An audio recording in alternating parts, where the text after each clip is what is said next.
O Exército adorava comprar coisa velha.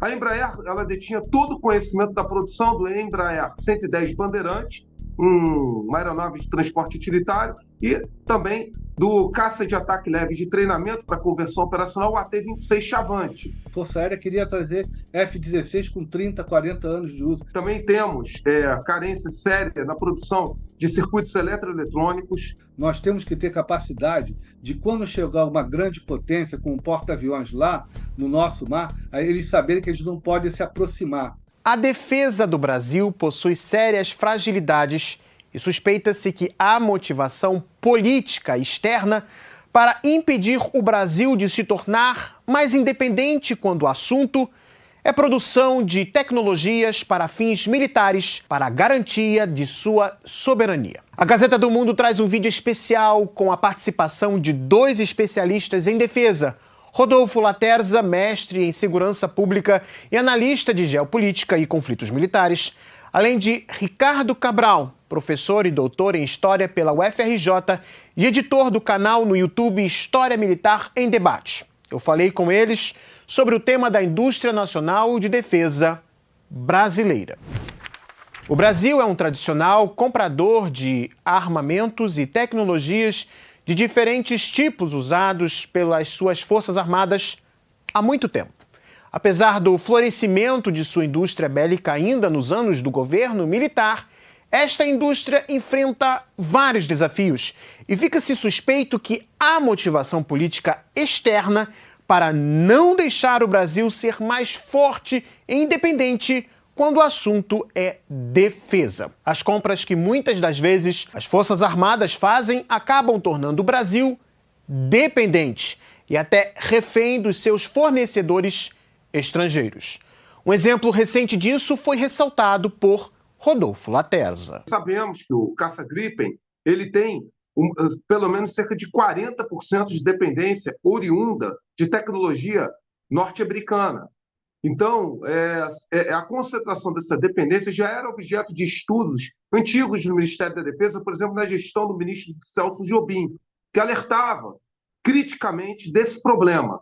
Portanto, isso torna, em casos de instabilidades geopolíticas, absolutamente vulnerável, não só o Brasil, qualquer país que dependa significativamente para manutenção, operação e também até mesmo montagem desses sistemas de armas com dependência de fornecedores estrangeiros de componentes críticos.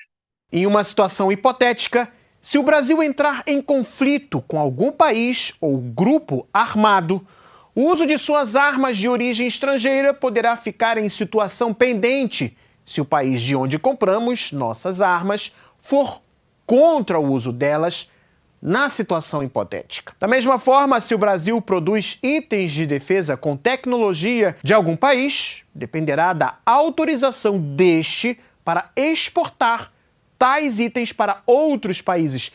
Uma posição bastante vulnerável. A Argentina comprou míssil Exocet e os franceses não permitiram, não passaram para ela uma peça que permitiria que os mísseis fossem lançados. Nós tivemos que fazer esse fornecimento para para a Argentina. E o nosso caso aqui, mais recente, nós, não era nem o uso do material, era apenas exportação. Né? Nos recusamos a fornecer os guepardos que nós compramos e a munição, né, para os alemães. Os alemães simplesmente, né, não permitiram que nós exportássemos o Guarani com peças alemãs. Tivemos que providenciar a troca de peças. Existem vários outros casos. A Armênia está comprando muita arma, seja da Índia e da França. Tem problema sério também para a operatividade e disponibilidade operacional dos equipamentos nesse país, devido ao fato de que a dependência de importação e de montagem local torna difícil se ter um mínimo de disponibilidade operacional num patamar acima, pelo menos, de 50% do inventário do equipamento. Né? Mesmo que você traga peças de vários lugares, você ter capacidade de trocá-las. Por exemplo, temos o caso da Vibraz de novo. Vamos a esse caso, especificamente. Temos uma proposta chinesa, não é interessante para o Brasil vender para fora, mas a primeira coisa que os Estados Unidos fizeram foi nos dizer: olha, a Embraer usa muito aviônico americano, usa motor americano. Empresa tal usa equipamento americano. Ou seja, isso é uma ameaça velada, né? Se nós, por acaso, não é do interesse nacional, até a proposta do governo caminha noutra direção. Mas caso, né, nós tivéssemos, por exemplo, uma joint venture, vamos falar de uma joint venture. Na minha opinião, um dos melhores blindados hoje, no momento, um blindado que atenderia muito à nossa condição, seria o T-90 russo. Ah, você não pode fazer porque os americanos não vão deixar. Eles vão bloquear isso, vão bloquear aquilo. Olha só. Ou então não podemos comprar material chinês por causa das mesmas coisas. Atualmente, o Brasil carece de desenvolver diversos tipos de armamentos e tecnologias para fins militares, contando com sua indústria nacional. Mas quais seriam as tecnologias que mais temos necessidade de desenvolver? Sem dúvida alguma, motores para embarcações, motores para as próprias aeronaves. Isso é fundamental. Precisávamos ter uma indústria própria de motores. Sensores eletroeletrônicos, fundamental. Temos dificuldades sérias em relação a produzir sensores, seja de infravermelho, sensores como telêmetro a laser, termovisores. Também temos carência séria na produção de circuitos eletroeletrônicos, que se faz absolutamente necessário a produção, se não com dispositivos de 5 nanômetros ou 7 nanômetros, como a China já está buscando produzir diante da guerra tecnológica contra o Ocidente, mas fazer como a Rússia está buscando fazer com o seu programa de até 2026, produzir microcircuitos, wafers, né, de até pelo menos 50 nanômetros, 50 a 80 nanômetros, que já seria, digamos, suficiente para a produção de determinados sistemas de armas, levando, portanto, a uma evolução tecnológica própria. Mísseis balísticos, né? Mísseis cruise, supersônicos, né? Mísseis hipersônicos, guerra eletrônica, guerra cibernética. Ainda de acordo com Cabral, o Brasil possui em seu território riquezas que podem despertar o interesse de países longínquos, de forma a os convencer a nos agredir. E é por isso que nossas Forças Armadas devem olhar com atenção especial para ameaças que podem vir pelo mar. Eu sempre costumo falar que aqui no Brasil nós não temos rivais, não temos inimigos que ameacem as nossas fronteiras. Tendo em vista disso, a nossa principal ameaça, se ela vier a ocorrer, virá do mar, né? Temos aí os recursos do pré-sal, temos a Amazônica, agora a floresta amazônica, temos água, que é um recurso bastante escasso no mundo, temos a margem equatorial, temos a diversidade, e aí isso tudo envolve o quê? Recursos naturais que devem ser defendidos. Como nós não temos inimigo aqui, é provável que os inimigos venham pelo mar. O outro é ter capacidade de agredir o inimigo. Então, temos que ter aviões de caça numa quantidade suficiente para defender o território nacional. Não serão 38 Gripens que vão fazer isso. Temos que ter aviões de quinta geração, né? Temos que começar a pensar em aviões de quinta geração, de drones, né? Drones ala, né? Drones escoltas. Temos que ter drones com capacidade, né? de longo alcance, 1.000 quilômetros, 2.000, 3.000 quilômetros. O Brasil já revelou por diversas vezes ter capacidade de desenvolver tecnologias militares de ponta, que não só podem atender às nossas capacidades, como também servir de produtos para exportação. E isso é graças aos nossos engenheiros e empresas que já se destacaram. A maioria da cadeia de valor inerente àquele sistema tem que ser produzido no Brasil. Isso a Embraer, nos anos 70 e 80, por exemplo, detinha. A Embraer ela detinha todo o conhecimento da produção do Embraer 110 Bandeirante, uma aeronave de transporte utilitário, e também do caça de ataque leve de treinamento para conversão operacional, o AT-26 Chavante. O que possibilitou, inclusive, com esse ganho tecnológico, a Embraer adquirir expertise no desenvolvimento do Embraer 120, o Ipanema, né, e o Embraer 145, a aeronave de transporte de passageiros, revertendo, portanto, o ganho tecnológico, o desenvolvimento de de todo o conjunto de tecnologia do sistema de armas para o segmento civil, levando, portanto, um maior valor agregado para a economia. Nós temos capacidade, nós temos o IME, o Instituto Militar de Engenharia, que é do Exército, e temos o ITA, o Instituto Tecnológico da Aeronáutica. Eles são os melhores, dos melhores das Américas, inclusive, né, competindo lá com os Estados Unidos.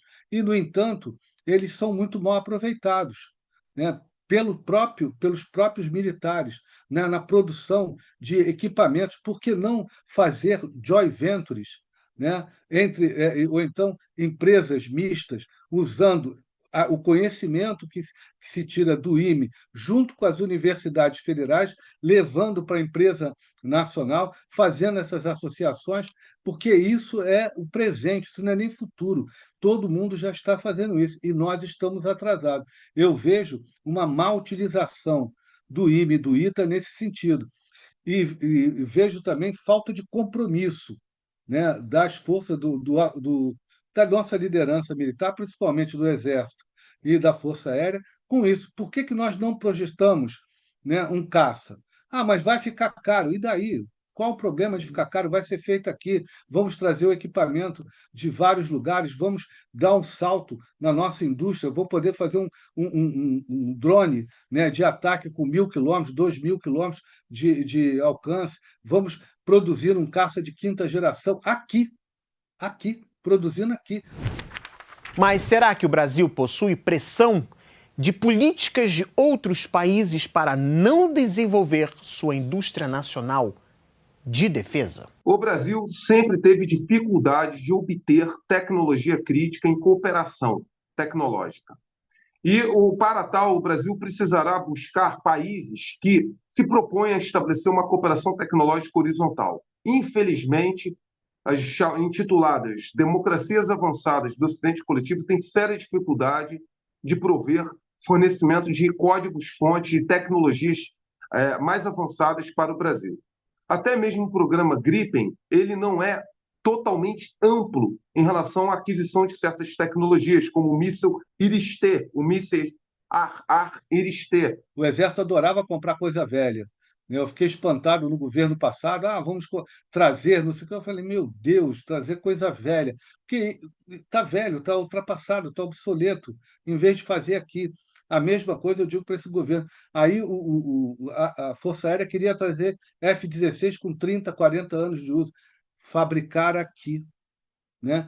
Existe essa pressão para comprar coisa velha, achando que a América Latina, o Brasil é um país periférico, que não corre perigo, que não corre riscos, né? E que nós podemos estar, né, completamente a sabor do destino, independente, dependendo que os outros nos forneçam a defesa. Lembremos que o então presidente Geisel, em 1977, ele rompeu o acordo militar entre o Brasil e os Estados Unidos, justamente alegando que o Brasil só recebia sucata e sistemas de armas absolutamente obsoletos, sem qualquer aquisição tecnológica. O Brasil, na época, já desenvolvia fortemente a sua base industrial de defesa. O Brasil chegou a ter entre as 10 indústrias de defesa mais avançadas do planeta na época, e entre as 6 melhores em termos de produção de blindados através da Engesa. Então, nós temos condições de resgatar isto, porque temos mão de obra qualificada, temos capacidade própria de financiamento para isso. O que falta, justamente, é a adesão em solução de continuidade, independente de governos, a um programa nacional de defesa que fortaleça a nossa base industrial, garantindo competitividade, tal como aconteceu com esses países emergentes citados. Eu espero que vocês tenham gostado deste vídeo. Meu especial agradecimento a Rodolfo Laterza e Ricardo Cabral pela participação. Agora, e você? O que achou das ponderações apresentadas por Laterza e Cabral? Escreva nos comentários. Até mais.